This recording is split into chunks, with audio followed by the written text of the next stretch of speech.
Hello everyone. तो हमारा analysis शुरू करने के पहले ये फ्लोपो बिजनेस न्यूज़लेटर है। इसी न्यूज़लेटर से हम आजकल अपने सारे एनालिसिस करते हैं और बहुत ही हाई क्वालिटी न्यूज़लेटर है। हमारे जो लेटेस्ट वीडियोस में जो आप डॉक्यूमेंटेशन देखते हैं वो यही लोग बनाते हैं। अगर आप लोग एफर्ट कर सकते हैं तो ज़रूर ले लीजिएगा, बहुत अच्छा न्यूज़लेटर है। चलिए तो फिर शुरू करते हैं। तो फिर अभी आज अपन एनालिसिस करने वाले हैं गैलेंट मेटल लिमिटेड का। तो गैलेंट का जो है अपन समझते हैं, मेटल लिमिटेड जो कंपनी है उसको समझते हैं। चलिए, ये एक रेड फ्लैग रिपोर्ट निकाली है फ्लोबो बिजनेस न्यूज़ लेटर ने। इन्होंने अपना इन्वेस्टमेंट डिस्क्लेमर दे दिया है कि इन्फॉर्मेशन एजुकेशनल पर्पसेस के लिए किसी तरह की इन्वेस्टमेंट एडवाइस नहीं है।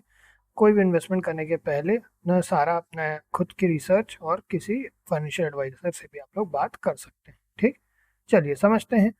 तो सबसे पहली चीज़ जो इन्होंने यहाँ पे डिस्कस किया है कि हाई डिग्री ऑफ कॉशन की ज़रूरत है इसमें।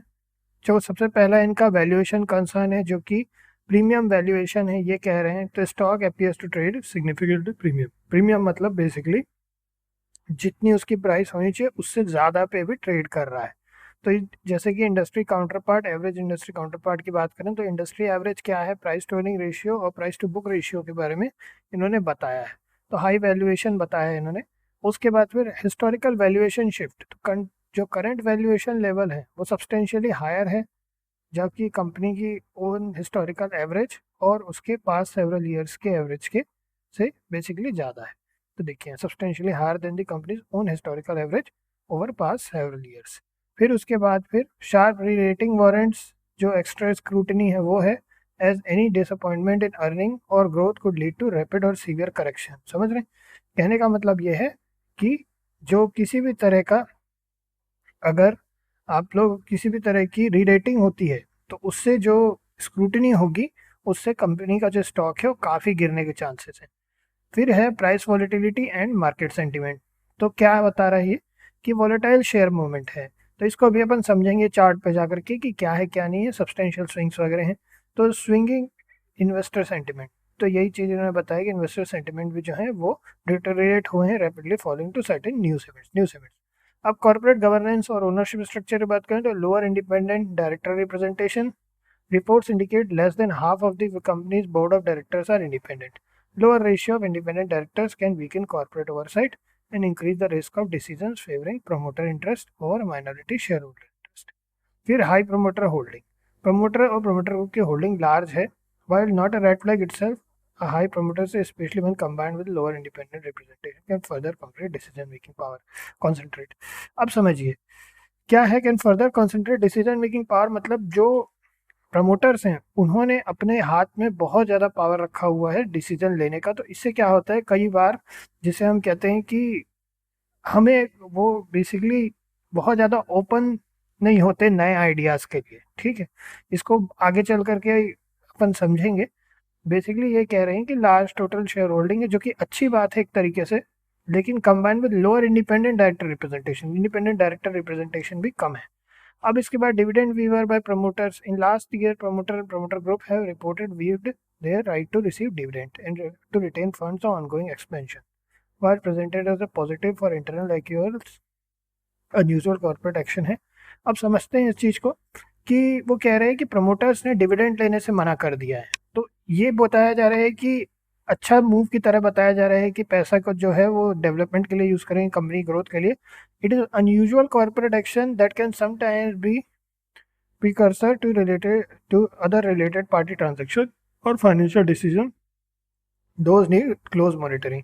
तो इसमें ये कह रहे हैं कि रिलेटेड पार्टी ट्रांजेक्शन हो सकते हैं कंपनी के अंदर किसी तरह के, इस वजह से ये इसका भी एक साइन है।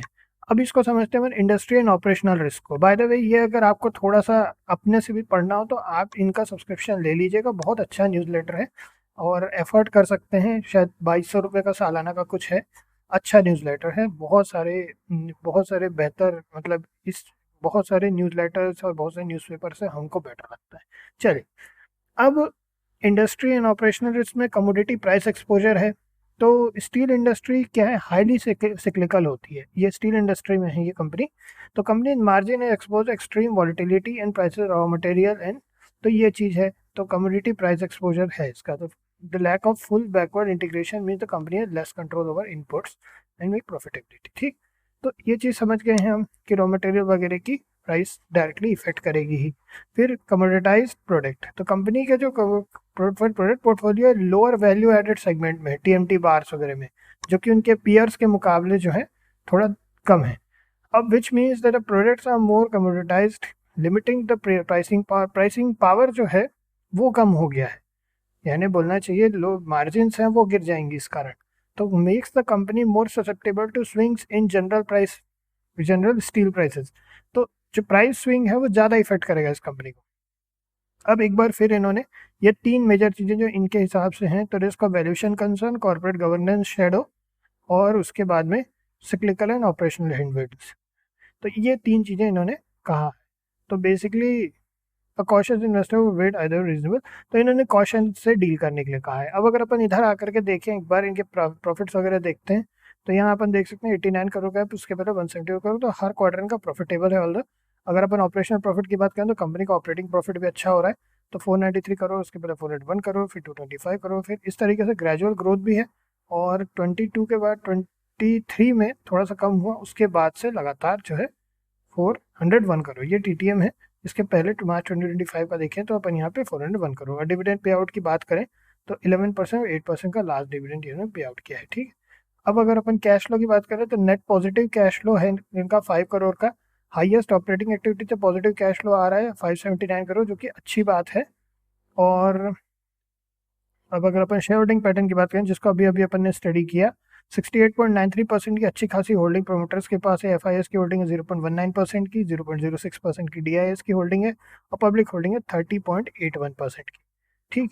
और किन्हीं ने पूछा था कि अब अपडेटेड रिपोर्ट यानी अपडेटेड एनालिसिस कब लेकर आते हैं, ये जब फ्लोपो विजिलेंस अपनी न्यूज़लेटर पे रिलीज करते हैं अपडेटेड रिपोर्ट तब लाते हैं, या फिर अगर मान लीजिए हमको कोई स्टॉक ऐसा दिखता है कि उसमें काफ़ी बड़ा एक चेंज आया है तब लाते हैं, ठीक। तो ये चीज़ें हैं। अब यहाँ पे जो है काफ़ी अच्छी खासी होल्डिंग है प्रोमोटर्स की, अगर अपन चाहें तो इसमें प्रोमोटर्स का नाम वगैरह देख सकते हैं, ठीक है। और इस पर भी एक अच्छी खासी रिसर्च की जा सकती है, लेकिन अभी वीडियो बहुत लंबी हो जाएगी, इसीलिए अपन इस पर अगर आप लोगों को किसी कंपनी में डीप रिसर्च करनी हो तो बताइएगा, वो भी हम बना देंगे। अब आ गए अपन यहाँ चार्ट पे। तो चार्ट पे अपन देख सकते हैं कि कंपनी जो है 2023 के बाद से अच्छी खासी अपवर्ड ट्रेंड पर थी। अपवर्ड ट्रेंड के बाद एक सर्टेन टाइम आया यहाँ पे अगस्त 2025 में, उसके बाद अगस्त 2025 के बाद से वीक ऑन वीक बेसिस पर गिरती रही, फिर थोड़ा सा अपसाइड जाने की कोशिश किया और फिर फॉल आया। तो ये जो है अगर अपन यहाँ पे बेसिक ट्रेंड लाइन ड्रॉ कर दें और अगर एक बेसिक प्राइस एक्शन का रूल देखें, तो हम देख सकते हैं कि अभी जो है ये फॉलिंग होने के चांसेस हैं।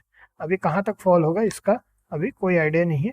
तो कंपनी के ठीक है, फाइनेंसेस वगैरह उतने कोई बहुत ज़्यादा बुरे नहीं हैं, बट ओवरऑल इनके जो रेड फ्लैग्स हैं वो भी समझने वाले हैं और इम्पॉर्टेंट हैं ये समझना।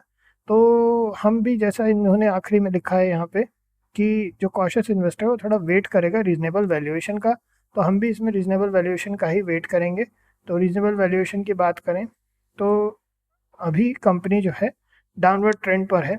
वी विल सी कंपनी के अगले आने वाले कुछ परफॉर्मेंसेस कैसे रहते हैं। अपने इन्वेस्टमेंट का कोई भी प्लान बनाने के पहले हम आगे आने वाले फाइनेंशियल डिसीजंस क्या लेती है कंपनी और प्रॉफिट लॉस वगैरह कैसा रहता है कंपनी का, उसके बेसिस पर। अभी तो ये नियर फ्यूचर में सिर्फ इसे फॉल ही होना है, यही हमें दिख रहा है। कोई चांसेस नहीं है कि 811 के कहीं आसपास भी पहुँचे, और इनफैक्ट इस लेवल को भी अभी थोड़े समय में ये बोलना चाहिए डाउन साइड जाने के चांसेस अभी दिख रहे हैं, ठीक है। और इसीलिए हम अभी कुछ समय वेट करेंगे इनके फाइनेंशियल परफॉर्मेंस के बेटर होने का। तो आज के इसमें वीडियो में इतना ही है। अगर आप लोग अच्छा लगा हो तो सब्सक्राइब कीजिएगा, लाइक कीजिएगा, शेयर कीजिएगा और अपना कमेंट भी कीजिएगा। नेक्स्ट मिलते हैं फिर आप लोगों से। ओके।